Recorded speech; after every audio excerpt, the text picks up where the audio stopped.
Okay, so the positives of my preliminary tasks was the cohesive use of the house colours light blue to basically signify Woking College, whose house colours, and also to appeal to the college students of the college. Also, the editorial shows that it's been written by the students for the students. The preliminary magazine, the image isn't very strong, which basically makes the whole front cover very weak. And it doesn't also show the target audience of the magazine. The contents page, there's some white backgrounds left on the typeface and the taglines of some of the features. For the initial draft of my contents page, had a poor layout of the taglines and page numbers, and also of the images as well.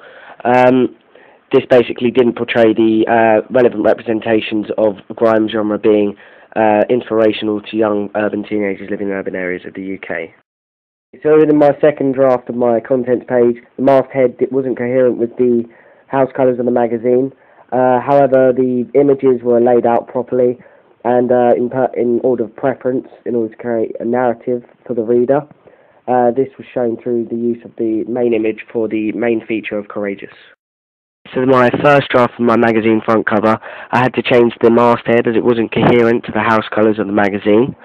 I also had to change the exclusive banner in the top right-hand corner of the magazine front cover in order to keep in cohesion with the grime genre of the magazine. In addition, I also centred the banner Courageous across his body in order to basically increase his notoriety and portray him as being very important within the genre. I also changed the strip colour at the bottom of the page with all the artists on it in order to keep coherent house colours within the magazine.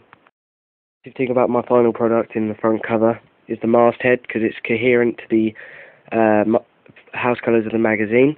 Also the cohesive colour on the hat as well, also coherent to the house colours of the magazine, and also contributes to the intertextual reference of the Wiz Khalifa song Black and Yellow.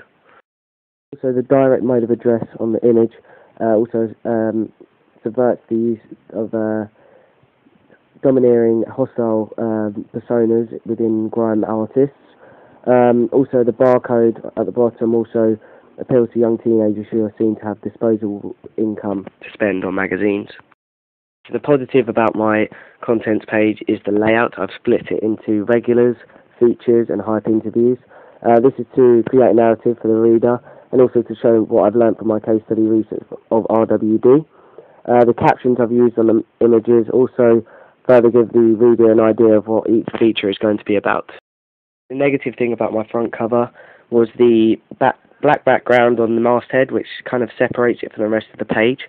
Also, the Def Jam rap style tagline was also, I felt, was incorrectly placed and could be replaced by a pug or another conventional feature of a magazine.